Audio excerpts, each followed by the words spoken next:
Now, the BuckeyeXtra podcast with Rob Oller, Bill Rabinowitz, and Joey Kaufman from the Columbus Dispatch.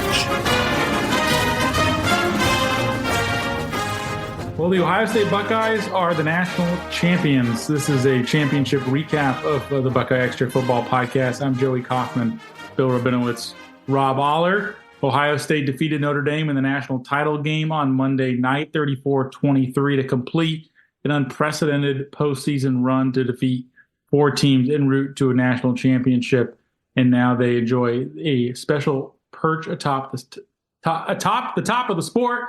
And well, it's been quite a 2-month stretch, roller coaster type deal for the local football team. Well, what's funny is if you'd have said in August that Ohio State would win the national championship, you'd say, okay, sure. They're number 2 behind Georgia and really almost like 1 and 1A. And they had a loaded roster. Everyone knew that. Yeah, there were questions about Will Howard, questions about the offensive line, but just an amazing assemblage of talent. And so nobody would have been surprised in August. Now, and I don't think anyone would have been surprised after the Oregon loss, honestly. That was a tough loss, one-point loss on the road. After the Michigan game, though, I think not only did people think that they wouldn't win the playoff, I think there were people who thought they didn't even want to watch the playoff. I mean, it was like, I remember going to the Tennessee game. There's almost a sense of, I don't know if dread is the word, but almost ambivalence among a lot of people there. They went because it was a novelty, but the expectations were just everyone was kind of like, what's going to happen here? And they blew the doors down on Tennessee and kept rolling more or less. And obviously an impressive run. I'm unprecedented because there had never been a 12-team playoff before. To run the gauntlet that they did, to beat almost every top 10 team in the country this year, is pretty impressive. Yeah, I would say the turning point, coaching, and Brian Day's getting a lot of credit, deservedly so. He ran the ship. But really, whoever either organized, we still haven't found out yet, like who called the players-only meeting that Ryan Day was a part of, I think on the Tuesday after the Michigan game.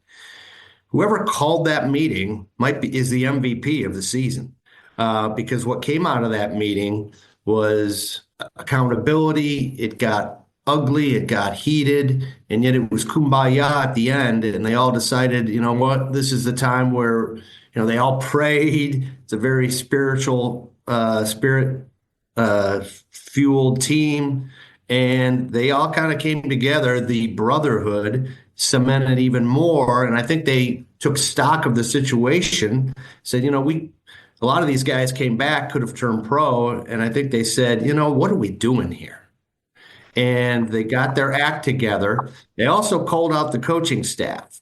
So you can give the talent lots of talent on Ohio State, deservedly so, in terms of winning it all these things, the coaching, changing their minds, getting more aggressive. Does any of that happen without that meeting? I would say no. And so that's kind of the we've used the term, rejuvenation, whatever you want to call it. It's been a reset. It was a reset. Reset. Yeah. Yeah, sure. So that's what it was. And that's what, That is really if you want a narrative of this season, and we've written it a ton, it keeps coming back. I do. Tell me. It keeps coming back to that. It just keeps coming back to that meeting. And yeah, it had to be the turning point. I mean, because it could have gone one of two ways, and it went the right way. I've thought about this, and whenever the subject of the meeting has come up in previous weeks, nobody's actually spoken about what was said during the meeting. Was it a critique of the way they were playing in terms of the game plan, the effort, all of that? But maybe that doesn't matter, because what's really is the thing that came out of that meeting was a sense of resolve and togetherness, because they didn't splinter, they didn't fracture, they didn't check out, which was possible. Their season could have ended before Christmas. And instead it goes into deep January with an unprecedented stretch of games. And I say that because just to win the national championship was such an impressive feat that's not been done before in the history of this sport, to have the run that they had. There have been champions in the sport that have a spotless resume, maybe a cleaner body of work. LSU was 15-0. There have been unbeaten champions. There have been teams that have gone wire to wire in the polls as number one. But for this team to beat so many top shelf teams in succession, they end the year by beating 6 out of the top 8 teams in the rankings. 3 of those were in the top 5, and 3 of those were in the quarterfinals, semifinals, and finals. I think is just such an impressive, well-earned title by this team to just go week after week and beat another Goliath. I was just going to say, Joey used the perfect term there. Well, earned, the most earned. I'm not sure. In fact, I would say this is not the best Ohio State team that I have covered in 30 years, which is how can you say that? They beat all these top ranked teams. Well, this thing goes season to season where, those top ranked teams may not have been as good as previous top ranked teams. Sure. So you just got to look at it. But I think it's the most deserving in terms of having earned it. And that's what Joey was saying. What they did is unprecedented, and you can't take that away from them. I mean, in the past, you beat Michigan, and way back, you beat Michigan and you went to a bowl game. Some years you didn't even have to go to a bowl game. 1969, all they had to do was beat Michigan, and they lost. But so the fact that, they did this, the wear and tear on the body, all that, they earned it. Like no one else has earned it, and I think that's probably going to be the takeaway. And last thing, it's interesting that I saw something on Twitter, which is, retweet this, send to a friend. Is it maybe the only team with an AP, a poll title, a UPI poll title, a BCS championship, a 4-team playoff championship, and now a 12-team playoff championship. No one else has done that. Of course, they couldn't do that because it's the first year of the 12-team playoff, but it's kind of a cool resume. The only team they didn't beat in the top whatever was Georgia, because they didn't play them. That was the only team that they didn't beat. And I think there was only one other 2-loss national champion in history. I forget one of the SEC LSU. Teams. Okay. That's it. So, I mean, I still think the 2019 Ohio State team was the most dominant team that I've covered since taking the beat in 2011. And the 14 team was similar to this one in terms of it peaked at the right time. But I think this team, I'd love to see this team play the 14 team. That'd be a fun game. Boy, what a fun game that would be. Hey, those 14 guys are still around. Some of them are playing. They're still playing. Yeah, Joey Bosa. Get them together. Playing right now. Have an alumni game. I think I like these guys right now. But it was just, we just didn't know heading into the playoffs what we were going to see. We just had no idea. You could have asked me at the beginning before Tennessee, could they run the field? Absolutely. Absolutely. Because the talent didn't disappear. And except for the offensive line, they stayed remarkably healthy as you could be. I mean, I still think of Josh Fryer essentially playing on one leg for a lot of the playoffs. But, they didn't lose a bunch of guys. I mean, Georgia lost their quarterback. I mean, I still think Jeremiah Love, who almost did nothing in the championship game. I think the injury that he had played a large role in that. I'm not sure it would have made that much of a difference, but still, I mean, Ohio State had its team whole except for the offensive line, and they had enough time to figure out how to deal with that. And let's give credit to that, Justin Fry and those players. Because if you'd have said, okay, you're going to play in the championship game with that offensive line, you're going to not have Seth McLaughlin, you're not going to have Josh Simmons, Donovan Jackson's got to play a position he hasn't played since high school, say good luck. I mean, I've said this before, that when McLaughlin got hurt, I just thought there goes the national championship. And to their credit, they held it together. And that's Justin Fry gets a lot of criticism because they haven't signed these 5-star guys, and that's something that is an issue. But they were good enough to win. Can we talk about the game a little bit? Have we talked about the game? No, we haven't. I mean, it's what Joey and I were talking before, that, when you win a national championship, the game itself almost becomes irrelevant, just the big picture thing. But yeah, let's talk about the game. Well, it did open perfectly for Notre Dame. Yeah, it opened perfectly. They went down 18-play drive, 75 yards, took off 9 minutes and 45 seconds. Almost 10 minutes. Almost 10 minutes off. Initially it thought, now, it's scripted. So there have been a lot of teams that have hurt Ohio State on their first opening script, but it was a good sign for Notre Dame.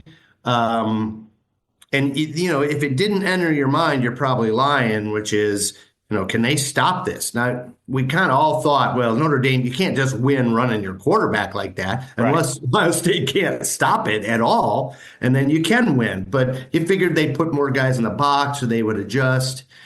And then, at that point, it started to look like, after that, like it looked like Tennessee or Oregon. Look like Ohio State was going to win this easily. And I got to give credit to Notre Dame here because I thought, oh, man, this – I don't know if overrated was what I was thinking, but just not up to par.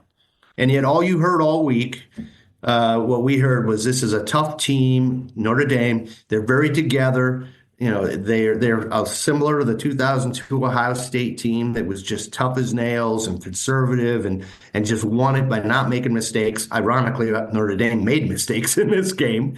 But I give him credit for hanging in there and coming back and being within one score. I mean, it was weird. I hesitate to say that it took a little wind out of the sails of the title championship, but I talked to my son among them who, were watching the game, and it just didn't have that superpower fireworks at the end that you kind of want to feel as a fan because it was relief. Here's what it was. It was relief, not ecstasy, because, until the Jeremiah Smith long ball at the end, it was nervous. It was anxiety Ohio State fan. Yeah, when it was the game started in a weird way, like the Oregon game 10 years ago. Very different first drive, but Oregon went right down the field against Ohio State, scored. They didn't even need a third down on that Oregon drive. Notre Dame needed 2 fourth down conversions. But still, Ohio State's in an early hole. You're thinking the other team's playing exactly the way they want to play. And then, like in the Oregon game, Ohio State just took over 31-7. You figure it's over. We were writing our stories, domination. I will quote Bill, if they score here, it's over, which technically you were right. I guess so. But no, 31-7, when he kicked a field goal to make it an X possession game, I thought, okay. And then Notre Dame scores the touchdown and gets the 2-point conversion. And I think, okay. It reminded me a little bit of the Oregon Rose Bowl when Oregon, had the push right at the start of the third quarter. And then, that was it for them. But it was like, okay. And then when Ibuka fumbled and they go down and score again, you're thinking, okay. And then when they missed the field goal, and why Notre Dame kicked the field goal is beyond me. I will never understand that. Why Marcus Freeman on 4th and 9. Now, 4th and 9 is tough. But it was a 16-point game. I think I'm getting the scores a little off here, but it was a 16-point game when they kicked the field goal. And I was like, why, you could make a one-possession game with maybe 10 minutes to go. Then that's a real game. And they missed but wasn't it a one-possession game with about 4.5 minutes? Yes, well, they ended up scoring, but if they had scored on the 4th and 9, let's say they convert that, then it's a one-possession game early in the fourth quarter. Instead, it's a one-possession game late in the fourth quarter. So in the Oregon game 10 years ago, Ohio State blew the doors down after that early Oregon score. So that kind of the exhilaration that you're talking about 10 years ago, it was a celebration by the end. I had written in my game story that it felt like a celebration and not a contest when it was 31-7. That's what I was writing. And then I pull that thing out of the story because it became a game. Give Notre Dame credit. A lot of teams would have packed it in, and they didn't. And the Jeremiah Smith play was a gutsy call. I think it was the right call because they knew they're going to get man coverage and they'll take their chances every time with Jeremiah Smith on a deep ball, one-on-one coverage. Well, and that was the game. And I felt good for Jaden Fielding even to kick that field goal. It was, more or less a chip shot. But we saw what happened in the Michigan game. And when he kicked that field goal, which kind of looked a little shaky at first, but went through, he ran down the field. I felt good for him because, he went through crap after that Michigan game. Yeah, a nice cathartic moment for him. And certainly you could tell by the way he celebrated after that one. This part of this win, I think the story is that Ohio State had a quarterback that could do more than what Notre Dame could do with their quarterback. Riley Leonard versus Will Howard, which both of them have a shared history because both of them were available in the transfer portal last December. Notre Dame pursued Riley Leonard over Will Howard. And I thought that his lack of ability to throw the ball hurt them. They were so reliant on him to run the ball early that they did not have, that allowed Ohio State to come into the box and really shut their running game down. There were moments of desperation in the fourth quarter where they were able to move the ball a little bit with his arm. But that Will Howard, he was 17 of 21 in this game, and then threw the bomb to Jeremiah. But I mean, 11 yards per pass attempt. Here are Will Howard's numbers in the playoff: 10.7 yards per pass attempt against Tennessee, 12.3 against Oregon, 8.8 against Texas, 11 against Notre Dame. I mean, that is an explosive passing threat. And yes, he's got better playmakers than certainly almost any quarterback in North America, but he got the job done. It's a great testament to Ryan Day again and Chip Kelly that they know how to develop quarterbacks. I mean, look at the track record is pretty impressive. I just want to go back real quick to what Bill said, because the Jeremiah Smith deep ball, I called it both gutsy and super smart, because it's 3rd and 11. Yeah, I guess you can go throw 15 yards and try to get the first down and keep the drive going. So from that standpoint, it's gutsy. But you're throwing a deep ball. If it's incomplete, you punt. If it's intercepted, it's a punt, essentially, or you can get a pass interference or catch it. And, they got the last one of those. So it was a smart play. It wasn't just like, let's go for broke here.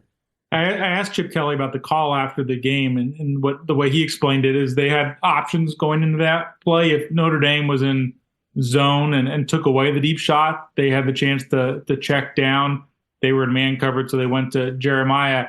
And what you said, Rob, the risk factor, people will call it a gutsy call, and I guess it is in some ways that you are taking a big shot down the field. But Chip's thought, the way he explained it, was if it's 3rd and long, people are going to crowd the sticks.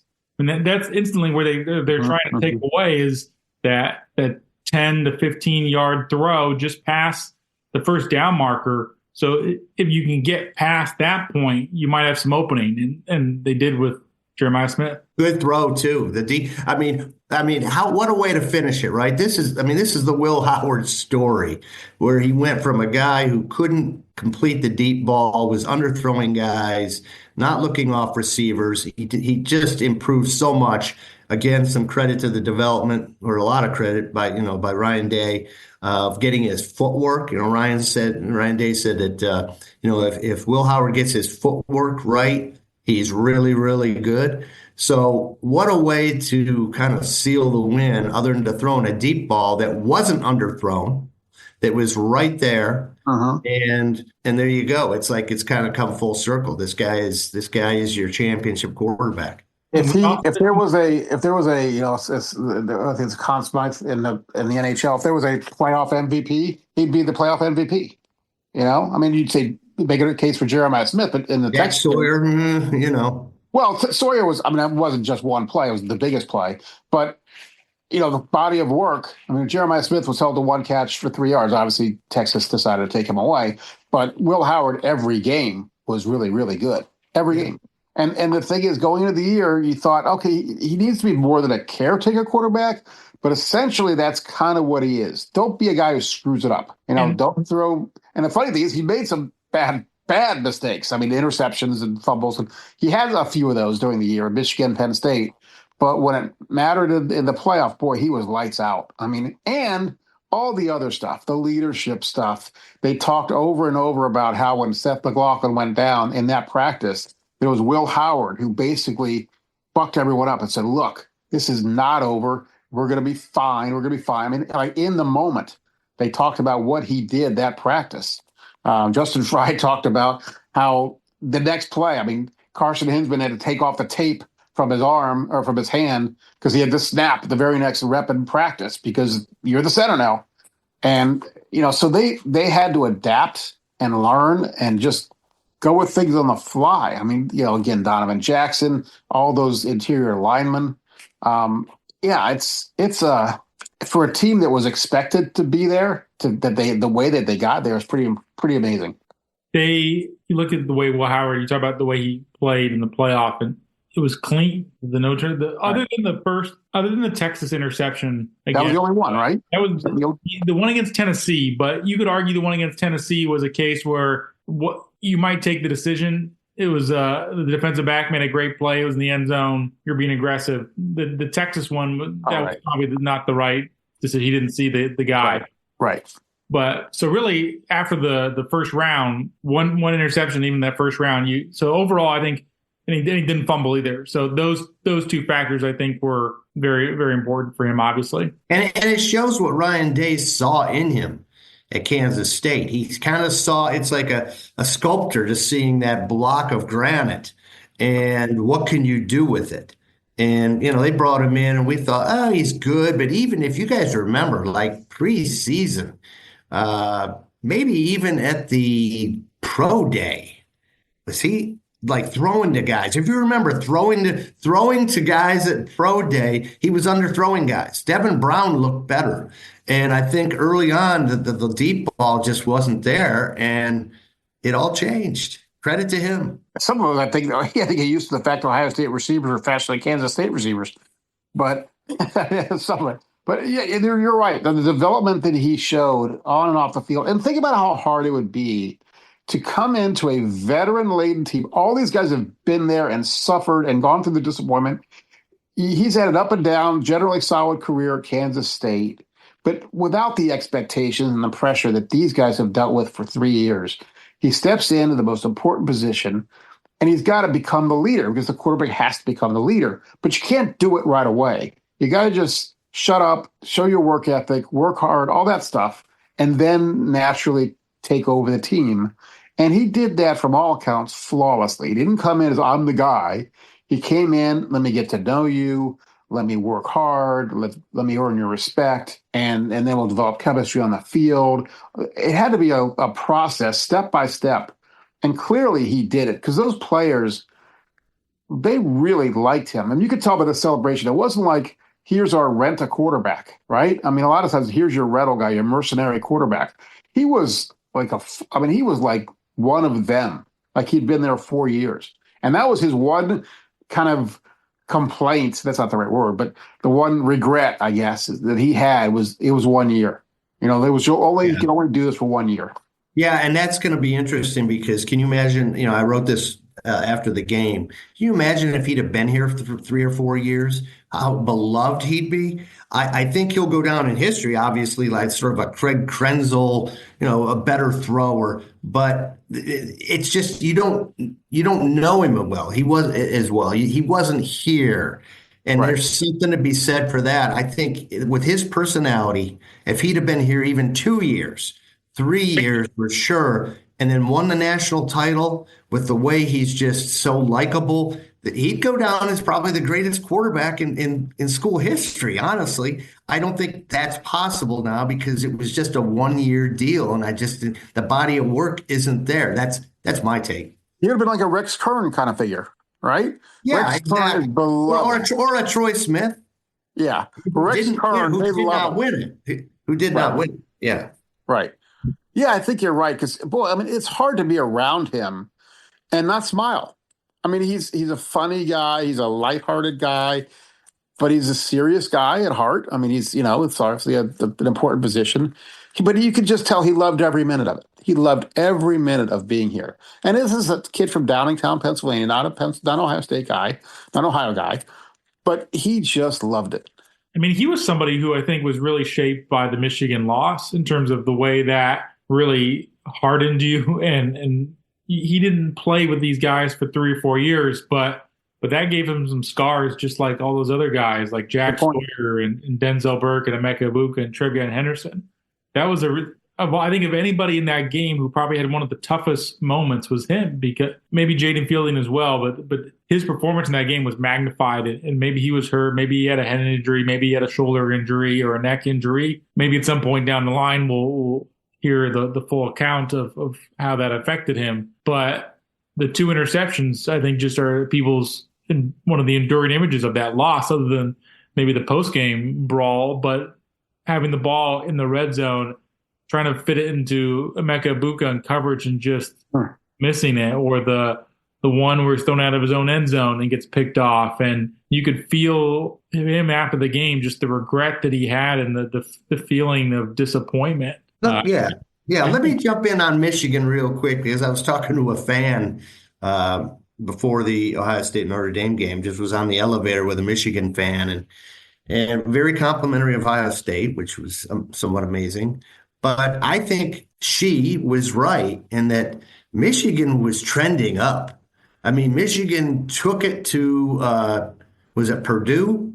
No, We don't Northwestern. need Northwestern. we don't need to tangent too much. I'm just saying that as bad as the Michigan game was, Michigan then, crushed Northwestern, beat Ohio State, mostly because of Ohio State's coaching, and then went into the bowl game and beat Alabama. Alabama badly with missing more players than they were against Ohio Yeah, State. and I think Michigan was on the rise there. So this wasn't the Ohio State did not lose to the Michigan of early season.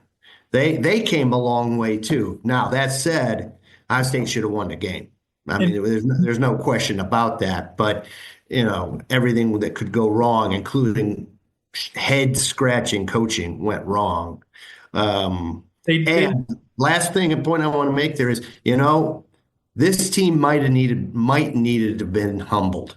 I mean, they were played up as like this incredible team. We were saying it preseason. They were number 2, the best talent, all this. You start to believe your headlines, and then Michigan happens, and they got mad, they got embarrassed, and they turned it around.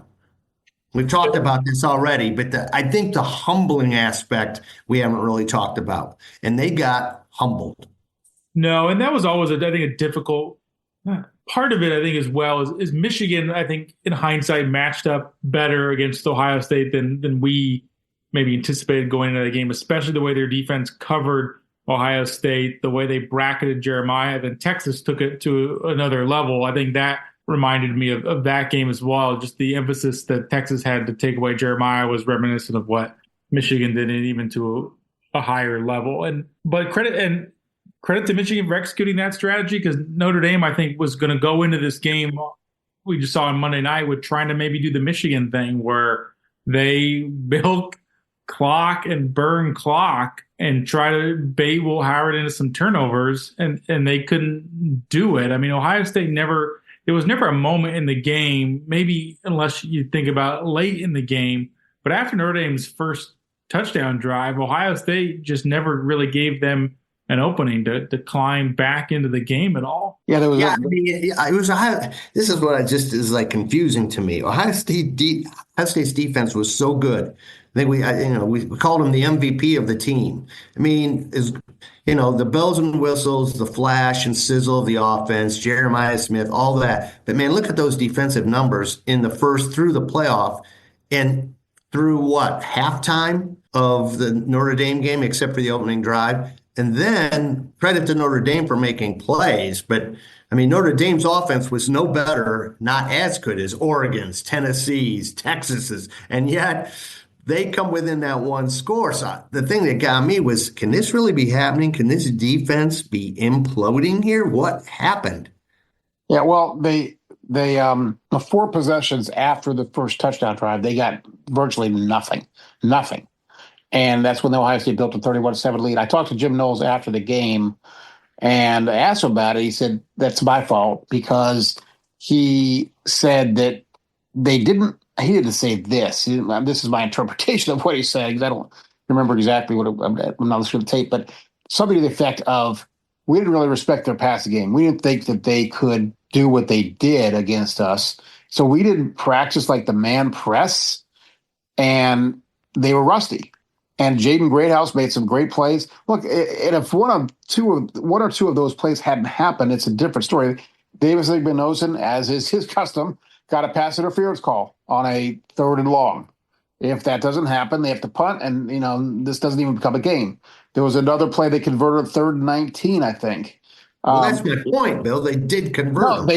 No, you're absolutely right. I mean, I was thinking the exact same thing, and some of it looks purely selfish. I had my story basically done, and you're like, what are you doing to us?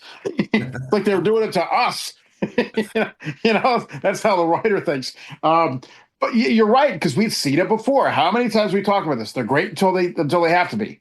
And so they were starting to get that. And who knows what would have happened if Jeremiah doesn't catch that pass and Ohio State has to punt, and they, let's say Notre Dame's got to go 70 yards, probably what it would have been, to go 70 yards with 2.5 minutes to go. I don't think they had timeouts, but they went right down the field for those 2 touchdowns, and they got the 2-point conversions. All you do is stop one of those 2-point conversions. It's a 9-point game or a 10-point game, and it doesn't matter. But they couldn't stop that. So then you're thinking, I remember looking at the ESPN game tag, it was like 99% Ohio State, 99%. And then you're like thinking, well, mathematically, they could do this. They could come back. And you think if they lose this game, they will never live it down. It'll be the greatest choke in the history of college football.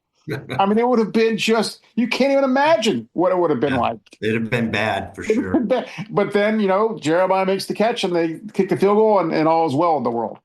I think the defense saved its reputation enough as well in the Texas game, because for years under Jim Knowles, since he's been in Ohio State, that's been the knock against his group. And when it's winning time in the fourth quarter, they haven't always tightened up. You think about the Georgia game in the semifinal in 22, where they have the big plays. They gave up the Michigan loss in 23, where they just cannot get off the field on third down, and Michigan just eats game clock. But this year, I think maybe the Notre Dame game aside, well, Michigan. Other than that, Mrs. Lincoln, I mean, that was my point. After Joey, you're right. After Texas, it was like they've cast out the demons. They've exorcised the ghost of the choking defense that can't get it done, the goal line stand. And then it starts to rear its ugly head again against Notre Dame. And I'm like, wait a minute.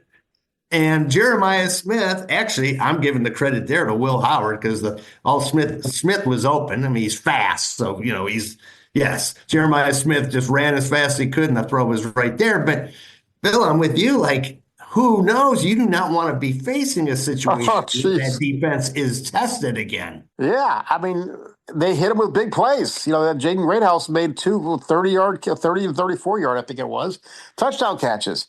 And you're going, oh, my God. It was like every third and long, they would convert. It was like every time you thought this is the play that'll end it, Notre Dame made the play. I mean, when I rewatch this game, it'll be so much, and I'm sure if you're a fan, if you're rewatching the game, it'll be so much better on the replay than it was live, because you know how it ended. Because you're watching this, you're like, okay, this is the play that'll seal it. Nope. This is the play also. Nope. And it just kept going from like, because what was it? 31. I don't remember. Notre Dame scored, I think, late in the third quarter to make it 31-15. And when Ohio State kicked the field goal, I thought, okay, that's a 4-possession game or 3. That's over. And then when they scored the touchdown, went for 2. I was like, oh, it's only a 2-possession game. I'm like, it's still possible, I suppose. And then they scored again. Oh, my God. I do want to point out that I thought Ohio State handled the middle 8 part of the game really well, which has become, I guess, a fashionable analytics football term to use, for the middle 8 being the last 4 minutes of the second quarter, the first 4 minutes of the third quarter. Ohio State had their last touchdown drive of the second quarter was incredibly well timed, and the pace of that drive that they end up scoring with less than 30 seconds left.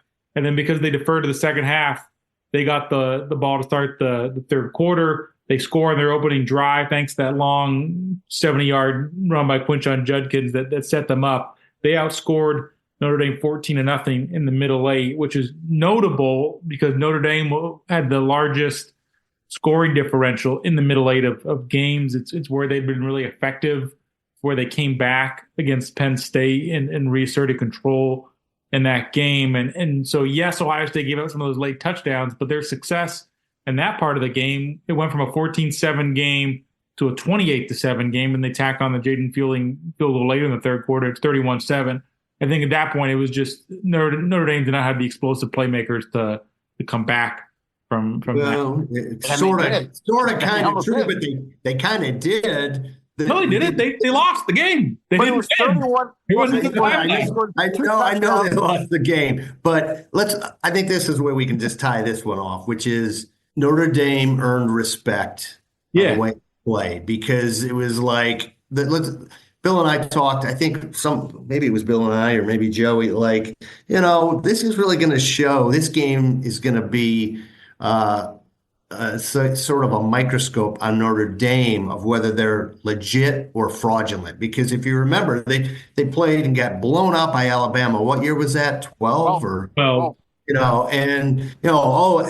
All we've heard for, a decade now is Notre Dame's back. And then they just lay an egg, and it looked that way again. It looked like, oh, this is one-sided. Okay, Notre Dame didn't really deserve to be here. All they can do is run the quarterback. And so the fact that they came back, if you're a Notre Dame fan, good for you. It's heartbreaking, but you did show some moxie, and the things that they talked about all week about this is a tough team, tough-minded team. It showed. So Ohio State did win it. The better team won it. But Notre Dame, no one should be saying Notre Dame was a fraud. Well, you look at Notre Dame before this season, they had not won a major bowl game since 1994. Brian Kelly had led them to the playoff twice before, and they had lost games in those previous ones. So to beat Georgia, to beat Penn State, to hang in there with Ohio State, tough. I think Marcus Freeman's program is going to be back in this postseason again in future years. Maybe these two teams will cross paths again, but I did not feel, as you said, they certainly, I think, if there were charges that they were fraudulent, I don't think those ultimately were correct.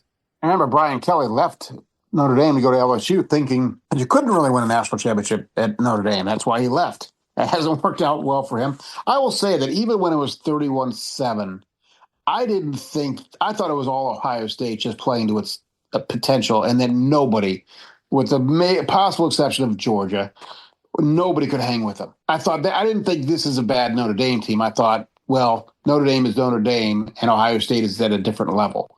And when Notre Dame came back and made it a game, yeah, they certainly earned respect. I mean, they're a legitimate team. I mean, that was a very good team, very solid. You could see how they were together. They never cracked. Even with 31-7, they never cracked. So but they're not as good as Ohio State. I mean, they had Rebecca Buka. The great house he's turning into a really good player, but you need more than that. Yeah, they had their narrative too. I mean, it's interesting that the two teams that played for the title had sort of a similar, moment of reckoning. Now, Notre Dame's was much earlier against Northern Illinois after losing to Northern Illinois, and we all thought, cross them off. And even beyond that, not just cross them off, but they don't deserve. There's no way they'll get in after this loss, no matter kind of what they do. Now, that would have been maybe true in the 14 playoff, but with the 12-team playoff, you can lose. That's a good template too. You can lose to a Northern Illinois and make the championship game, and you can get embarrassed by Michigan and make and win the title. It's a sea change of college football. And I think it's good because it used to be, it maybe not so good as a fan, because I think the March Madness aspect of it was fun. But I think for a program, for coaches and players, and maybe the overall health of college football, it's probably good that you don't have every game be a must-win situation. Like next year, Ohio State opens with Texas, and nobody's going to be saying the loser of this game is done, or even that they no longer have any margin for error. Because you could get in with one loss in the 14 playoff, if depending on the record and who you played, all that. But now really the standard is 2 losses. You'll probably get in with 2 losses. If you're in Ohio State, if you're a blue blood program in a top conference, Big Ten, SEC, you'll get in with a 10-2 record. So I think that's really good. I'd like to talk a little bit about Ryan Day and what this means for him. He entered the game with the best winning percentage in college football, but he was still, I wrote this in my sidebar, he was still defined more by the losses, by the Michigan losses, by the Clemson loss, the Georgia loss, the Clemson loss. The guy who couldn't win the biggest one. Well, that's obviously now gone. He's now one of 5 Ohio State coaches who won a national championship. The other 4 are legends.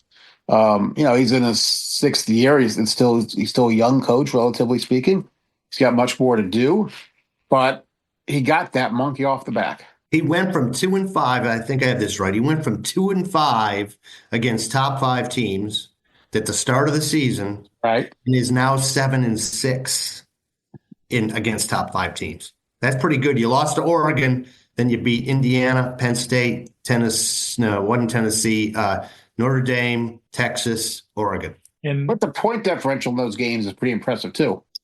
Yeah, but I mean, again, he couldn't win the big. To your point, he couldn't win the big game, the biggest game, Right. and now 7-6 against top 5 teams. When you're 500, that Joey's talked about this. You're expected.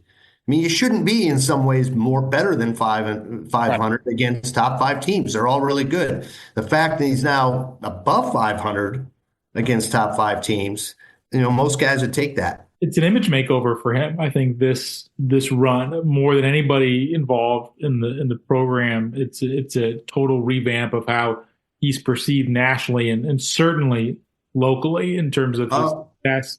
Because you look at the record before this season, there are a lot of empty calories. I mean, he's got a high winning percentage, but so many of those wins are over teams at Ohio State is just in a totally different weight class. And you look at what his playoff resume or record was, it was 1-3 coming into the season. Rob pointed out his record in top 5 games. And the way this format is set up now, you need to be able to win 2-3 heavyweight fights in a row. And in the 4-team era, he had one playoff win to show for it in 3 years of making it. I think this should give people enough confidence and belief. And there is now a track record for him being able to guide a team through this gauntlet. And he deserves all the acclaim that is going to come his way for guiding this type of postseason stretch. And the other thing I'll say, let me just jump in on something Joey said, because I would differ just on this point. I haven't really thought it through that much, whatever. But I think he helped his national brand more than his local, because I think there's still that Michigan element in Buckeye Nation that is like, yes, he won it all. What he did was, I'll keep this out of politics, but he took that the undecideds. He won over the undecideds by winning this national title. He's never going to win over the Michigan, the 25% or the 10% of the diehard Michigan or bust people until he beats Michigan. So I think there's still that element among the Ohio State fan base of, well, he proved himself, good for him, but now he's got to prove that the other shoe here when it has to drop, and he has to prove that now. I'm not sure nationally they're just not as dialed into the Ohio State Michigan. They know it's big, but I mean, you won a national title. Some fan out in Montana, right, is like, hey, Ryan Day won a national title. He must be pretty good. He got over the hump. And there are only 3 who have won a national title currently coaching in college football: Kirby Smart, Dabo Swinney, and now Ryan Day. I mean, Nick Saban's retirement created a power vacuum in the sport, and now Ryan Day is one of the small core coaches who've actually won a national title. He's got an opportunity for more. What's clear also in what happened with the vitriol after Michigan is that the one important factor that he never lost the players. If anything, they came to his defense. They were very, very vocal about how they felt about the criticism and that they felt it was unjustified. And I mean, Jack Sawyer, I think about, I mean, just, you couldn't have been more supportive of your coach than Ohio State's players were of Ryan Day. And I think that came through. I remember talking to Clue Simon at where was that? Dallas, I think. And, somebody asked about the criticism, and you could see he was like, it was personal to them. The players took the criticism of Day personally because they felt they let him down. Now, they also felt like the coach had let them down, and that with the game plan. But in terms of the overall face of the program and the fact that he was their coach, I know that nobody's going to rip their head coach and publicly before a big game. I understand that. But there's a difference between kind of saying things you expect them to say and the way that Ohio State defended and praised Ryan Day.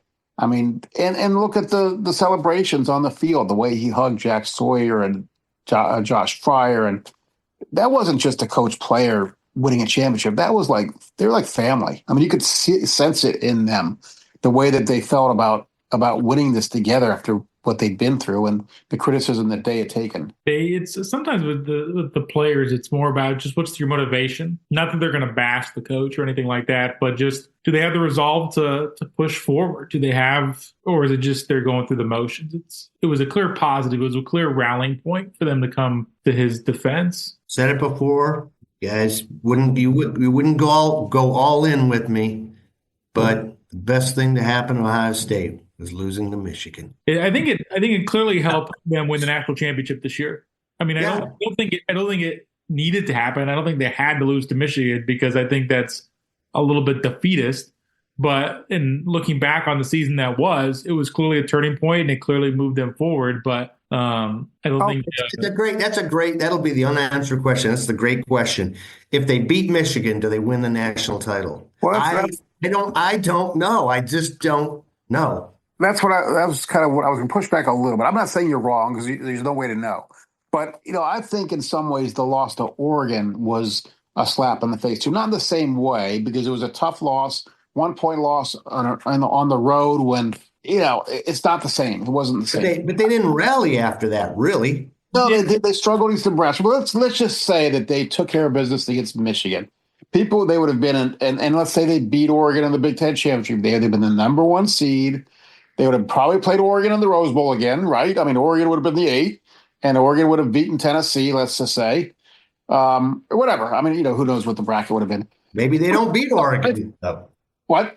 Maybe they don't beat Oregon in the bowl. Well, maybe. Okay, whatever. But I don't think – I think I'm not saying you're not saying this, but I think what you're suggesting is the possibility that if Ohio State, that the Michigan loss was necessary for Ohio State to win the national championship. Yes. I'm not going to go that far. I will go that far. But okay, I think this was an ultra talented team that could have just okay, we got Michigan off our back, we won the Big Ten, and we're rolling. And the Oregon thing was a little bit of a hiccup, and the first Oregon lost. Again, you're talking about something that's unanswerable, but I don't think that they needed the Michigan loss to wake them up. I think they could have beaten Michigan, won the Big Ten, and rolled through the playoff. Also, I don't know that they would have rolled through it the way they did, like an angry, like we're going to just shove it down your throat kind of team. Maybe there would have been a little bit of I think they needed that. That was my point. I think they needed that. Again, it's a great debate point. There's no way to ever answer it. And you feel stronger about it than I do in terms of this loss. I can say this will fuel conversations at bars throughout Columbus for the end of times. I think people could that is true. Like you see it up at a bar, and that's like bar fodder. But it is. Well, it is. I hope I'm sitting next to Jack Sawyer at that bar because basically he's going to get free drinks for the rest of his life and maybe hand me a few. Although I don't know if you would be getting free drinks. He might be, but yeah, but he could. Just hey, you've had enough, Jack. Start throwing him that way a little bit. Hey, how about this? How about the play that Jack Sawyer made? Jack Sawyer's play against Texas now becomes the iconic play. If they lose to Notre Dame, then it just kind of fades into history a little bit. Now that play, if you think of what's the signature play of the playoff? That's number 1, and Jeremiah's catch, it was number 2. But the Sawyer thing now lives on forever because that was the play that won the game, clinched the game. Yeah, I do want to add this on Ryan Day, and as far as what this means for him, we were talking about that just a bit ago, but he's 45 years old, and who knows what his coaching future at Ohio State, how long he will want this job or how long Ohio State, I'm not going to get into predicting the future stuff, but because of his age and how long he could conceivably coach football, Ohio State has not had a coach win multiple national titles since Woody Hayes. And so not only is this a legacy moment for Ryan Day, I think certainly at this point he joins the 4 others, Paul Brown, Woody Hayes, Jim Tressel, and Urban Meyer, as a national championship winning coach. And in some ways his legacy is forever secure at Ohio State because of that. But he has a chance to really grow it as well moving forward. He does. I'm going to predict, because when Urban Meyer came, I said he was a 5 to 7 year guy. and it turned out it was 7. Now, it Right. wasn't on his terms necessarily, but I think Ryan Day is a 3 to 5 more year guy here. And I think it does depend on whether they win a national title because, and I'm not saying because he doesn't like college coaching, although I think it's become a bigger headache than it used to be. I think it's because these guys want to scratch the itch. They're just wired differently. You've reached the mountaintop. Now, Nick Saban, well, actually, Nick Saban did need to scratch the itch. It didn't work out so well. And it didn't work out so well. But that doesn't stop guys from scratching the itch. Urban Meyer needed to scratch the itch. I think a lot of guys, Lou Holtz, Ohio State's favorite, he had to scratch the itch. He went to the New York Jets, failed miserably. Steve Spurrier. These guys want to scratch the itch. They want to see what they can do at the next level after they've accomplished everything they think they can accomplish in college. All I'm saying is I don't know if Ryan Day is totally wired that way, but I'm just saying 3 to 5 more years. And if they win another national title next year or the year after, it's probably going to be closer to 3, if not 5. He doesn't have any Ohio ties. He's not an Ohio native. His kids are still in school, so that's a huge factor. It'll be a family decision whenever they decide to, what they decide to do. I agree with you that I could certainly see him in the NFL. I don't think it's an ego thing. I think for him it'd be a competition thing. That's what I'm saying. That's what I'm saying. Yeah. It's scratch the itch. It's go against the best. It's you've accomplished it. And these guys are driven. I mean, you don't get that job without being ambitious and driven. And it's like in anything else, you want to be the CEO or whatever. I could be wrong. Maybe he is a lifer. He's not going to retire at 65 as the Ohio State coach. I can assure you. That's what I'm saying. Yeah. Well, I don't think anybody does these days. Right. I just don't. I don't think that it's possible. I think like 15 years is the absolute max that anyone can last anywhere. It's just too much of a pressure cooker. They get sick of you, you get sick of them. It's just impossible. Saban went. He was about 15 at Alabama, and I wrote this. It's worth pointing out again that Ohio State's now gone 13 years without losing more than 2 games in a season. Only Alabama under Saban has done that in the history of college football. These are the glory days, Ohio State fans. People think about Woody Hayes and Jim Tressel. There are lots of 4-loss, 3-loss, 5-loss occasionally seasons in there. 9-3 Earl, right? 9. He went. The first year was undefeated until they lost the Rose Bowl. Every other year until it went south was 9-3. Ohio State's not the only team trying to win. In the NIL era, it's you get a rich booster and you got a team. So what Ohio State has done, what Alabama did under Saban, is remarkable, really incredible. And Ohio State needed to win the playoff for them to avoid losing that 3rd game. One of these years, they're going to lose 3 games. They're going to lose 4 games. How will this fan base accept that? We'll find out. But spoiler, they won't. Yeah, they won't. I mean, they won't, but they should, because these are the glory days. Better than any stretch that Woody Hayes had, that Jim Tressel had, anyone had. How do you think people, and maybe we can finish out on this, but how do you think this team will endure as a champion? Rob, you mentioned this before, that the 0-2 team that is a beloved group. They were the first since 68 to get over the top. I don't know if 14 is quite viewed in that same way. I think this team will go down quite popular among fans, and maybe it's being a little bit of the prisoner of the moment, but I guess I can see that. I was thinking, that's a great question, Joe. I was thinking about that actually yesterday, and I would agree, except, first of all, I think 2002 is sort of like the Beatles. Right. It's like, they're just sort of untouchable. And 68 might actually be the beat. 68 is more that way. Yeah, 68 more that way. 02 is just so beloved because the gap between the national touch. Yep. Jim Tressel was like the ultimate Ohio State fan guy. 14, because of the circumstances, is special. the way it went down with the last 3 games, and the injury, with Cardell, coming in. But Urban was like, almost an assassin. Like he just was just so I would say Urban was like respected but not beloved. The 0-2 team. Anyhow, jumping ahead, I would tend to this is a very likable team. Likable guys, great story, but the problem is the story is built on the loss to Michigan. And I just maybe over time people will say, oh, the Michigan game doesn't matter like it used to. That 2024 team was just so special. But I think at the moment, if you look on paper and say they won the national title, and this is what Michigan people are saying right now, of course, you won the national title, but you lost to Michigan. There's still enough just uneasiness about that for this team to be sort of elevated to the very top. That's my take.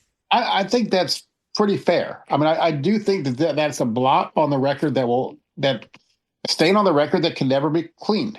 Right. But the fact that they had this horrible, horrible blot and had the resolve and the talent to just say F you and go on this run that they did, the first 4-team run, a four-game run like this, the gauntlet like nobody's ever gone through before, will largely erase that. There is the faction that you talk about, Rob, the 10% or whatever it is, that's like Michigan or bust. If you lose to Michigan, it doesn't matter what the rest of the season is.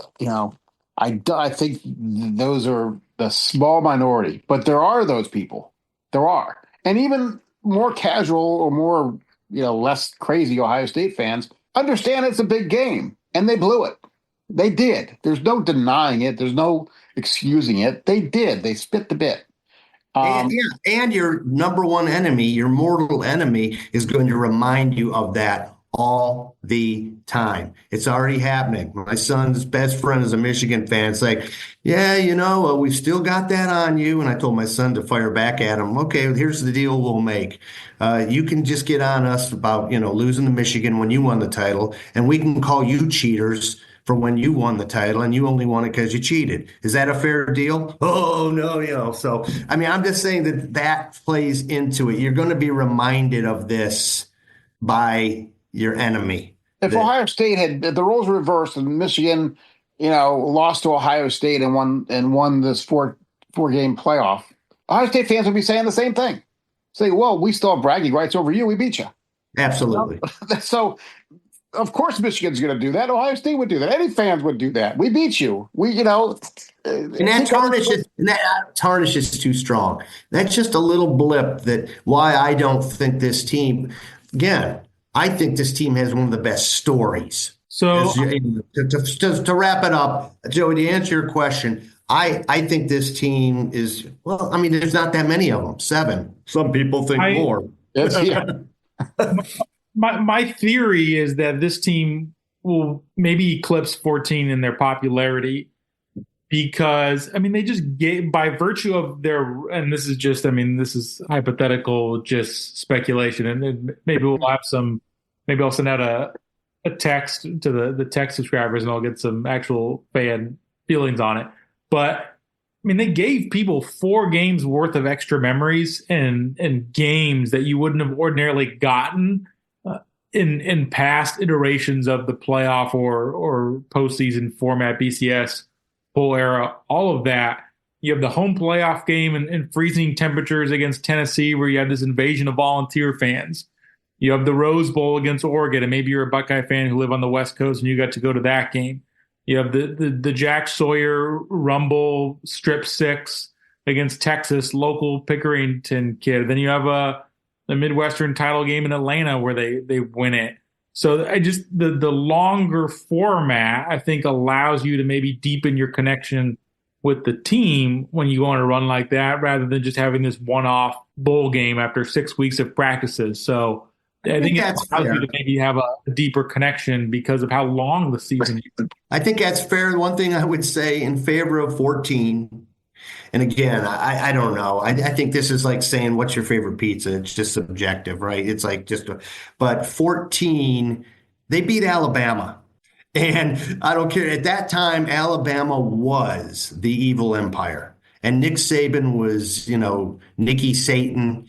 And I think if you would ask most people, in fact, I know this to be the case. Bill can speak to this. He wrote on it, but I think if you go back in 14, and here, we should be talking about the 2024 team, but in 14, Ohio State fans got more joy, more satisfaction out of beating Alabama than beating Oregon. Now, the national title kind of wraps into that, but Oregon as an opponent was like, Alabama was like, it almost felt like the title game was Alabama. And so that 14 team, it's special in that way. I agree with you. And I also think that the way they did it, the third quarterback, I mean, nobody had any idea who Cardale Jones was until the Wisconsin game. Well, they knew who he was. He was a guy. As a player. I go to school. Tweet. Right. I didn't come here to play school. I mean, that even factors into the whole mystique of that 14 team. Right. So, and then unfortunately you had a tragedy, you had a suicide, on the team.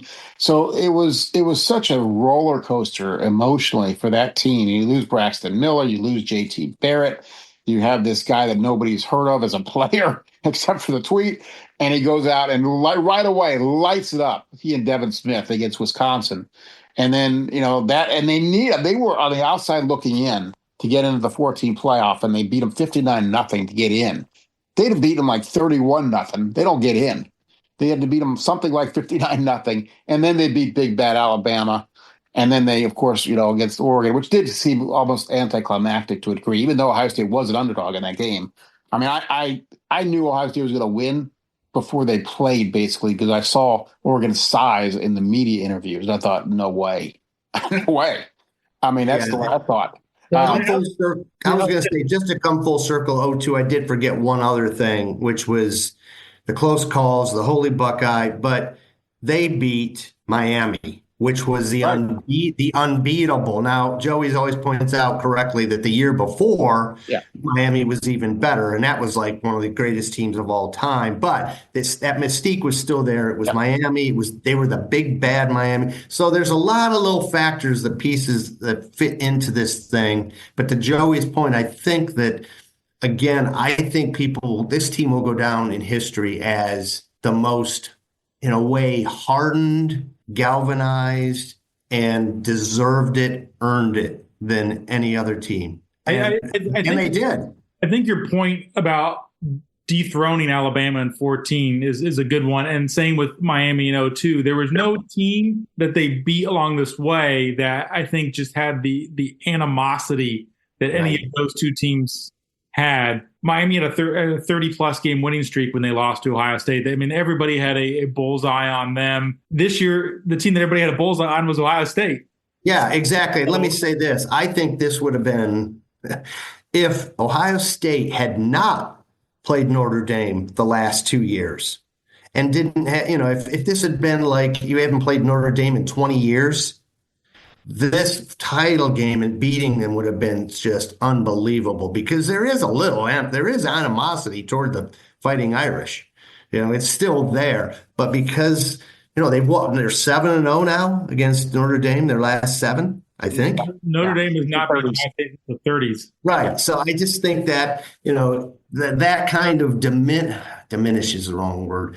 It's a little bit like the Notre Dame mystique is not what it could have been if they had never played them in a long time. I'll add this. I don't know if it's really related to it or not, but a lot of this team's legacy, or at least Ryan Day's, might be what happens next.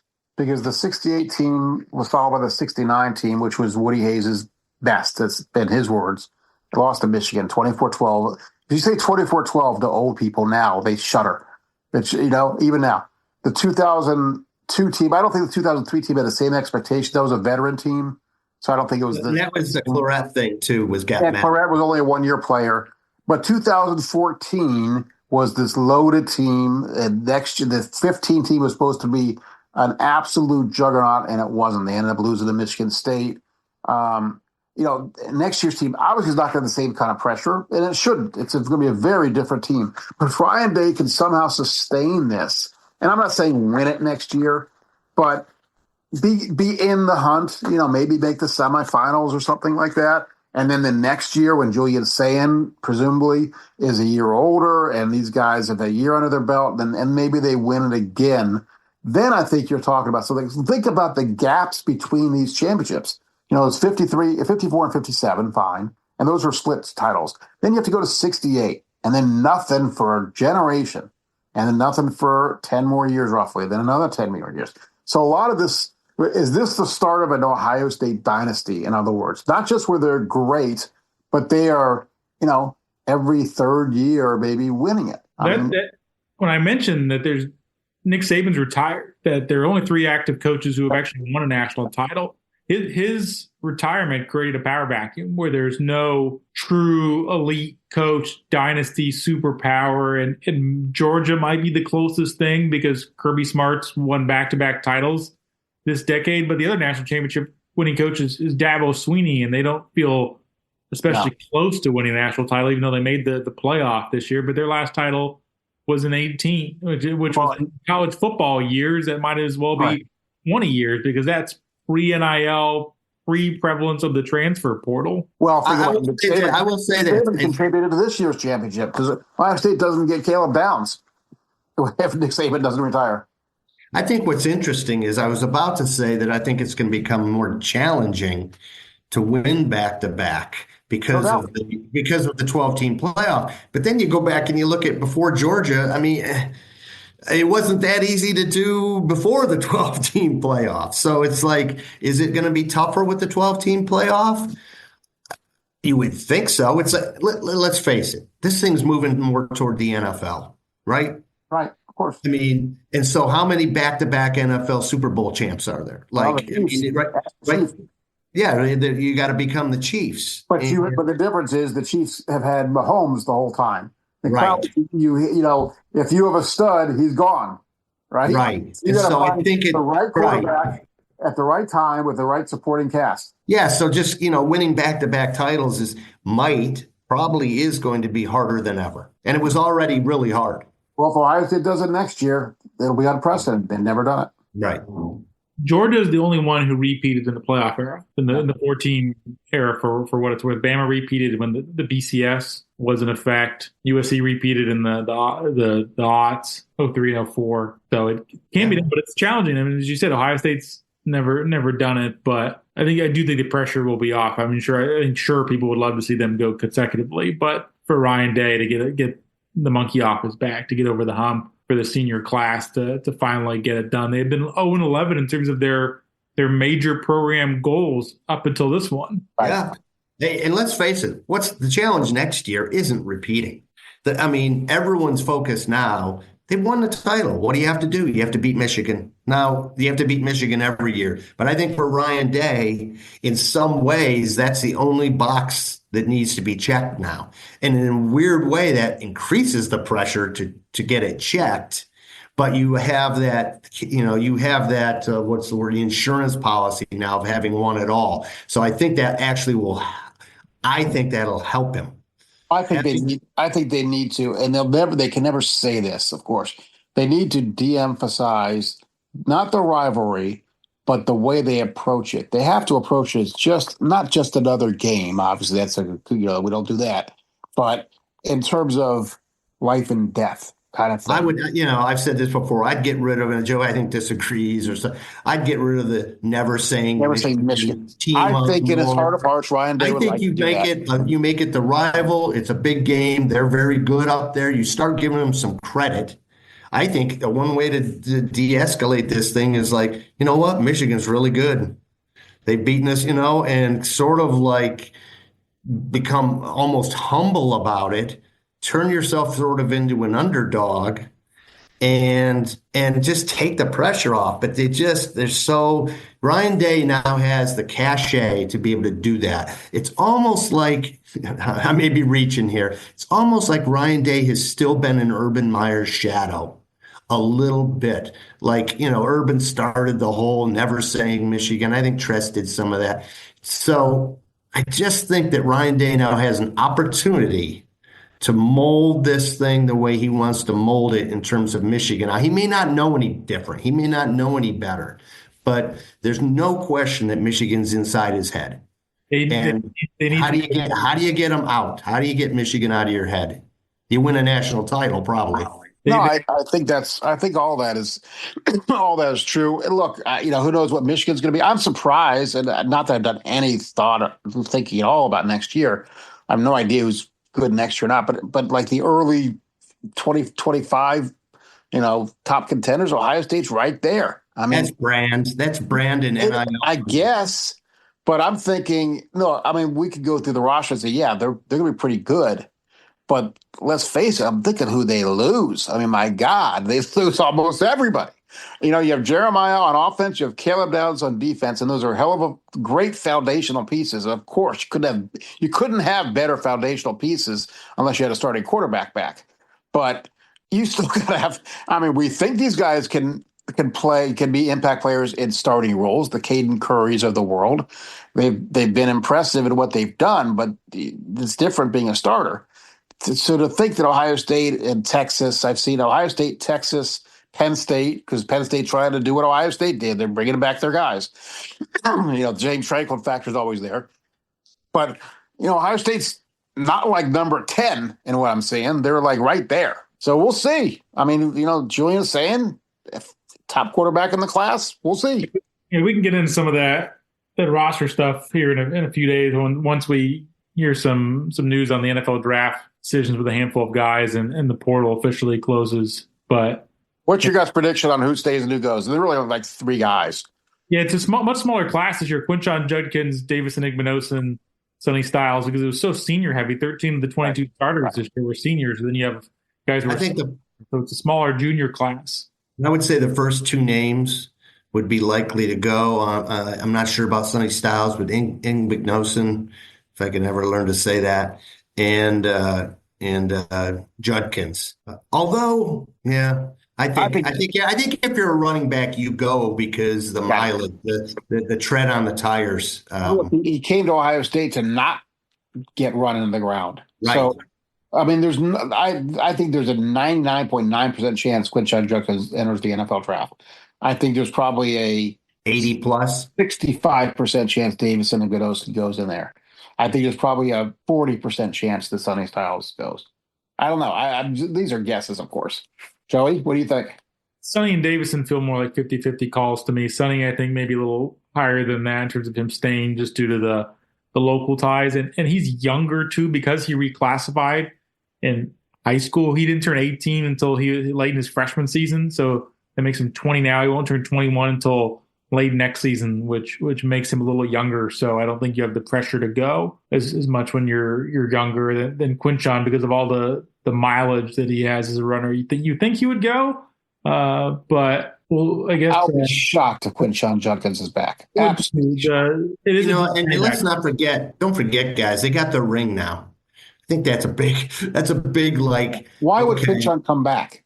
He doesn't want to be the 30 times a game guy. Yeah, you have to absolutely love college, and you have to get enough NIL to make it worth it. And it's not just NIL now. These guys are going to get revenue share payments from the athletic, which is a different calculation than they've had before. NIL was able to retain some past guys, so you factor in NIL and maybe revenue share payments. That's fair. That's fair, but I still think Bill's point is like you want to. I don't know if fans want to hear this or like to hear it because it's like rah play for the Buckeyes, and there's some of that for sure. You get caught up in it, but at the level these guys play, they set foot on campus thinking they want about the NFL. I mean, and so I don't know if a lot of people really understand that how much of a goal and how much, and because they don't want to hear stepping stone. They don't want to hear that this is just the first leg to what they really want to do. And I'm not saying that's how the players think totally, but let's face it. I mean, it's really the minor leagues for the NFL. And of course, they come to Ohio State to go to the NFL. Yes. And so why would they stay it's rare for guys to stay unless they want to come back like this year's. We can maybe circle back to the ending. The bottom line is they had these guys come back and they don't win it. There's no way they win it if these guys don't come back, right? Right. And so, senior experience, senior laden, these guys came back to prove something. That's why Michigan was so devastating, but they turned it around and said, we didn't come back for nothing. And so that's what it takes. But after you win a title, it's like, I think it's natural to exhale. Now that's why Nick Saban was so great. Nick Saban was so great because he did not allow his coaching staff or his players to exhale and enjoy it. And I think you're fighting against that. They will have a younger, different core next year, which maybe you would look at that as something where you're a disadvantage because you have less returning talent. But as far as the psychological component in terms of maybe having a more motivated. I like that. I like that thought. That could help them. It'll be a different group of guys. Young and hungry, right? Yeah, absolutely. Like you have a transfer from Purdue, Max Clare, who's going to be probably a top line tight end for them. Oh, he's going to be, of all the ones, and they got the running back from West Virginia. But again, let's not go there. Let's save that for down the road. But in terms of looking back, Ohio State, they're now 1-12 of their goals. They got one, which is kind of a big one. It's a big one. Just one, but hey, I think that one is probably pretty sweet for them, and probably for a lot of you listeners if you're listening to this point in the podcast. Thanks for the longest. Is this like the marathon? This is like the 2024 season of podcasts here. Like 16 games, whatever we've gone, like way past. We've gone way past. I'd say we're emptying the notebook. We're emptying whatever's left in our heads from covering this. If you're still with us, long season. God bless you. Thank you. Thanks everybody for listening and following us along on this roller coaster of a football season playing deep into January. We'll be back in the off season with more content as the Buckeyes rebuild for 2025. Thanks for joining us. Be sure and subscribe to the BuckeyeXtra podcast in the iTunes Store, the Google Play Store, or on Stitcher.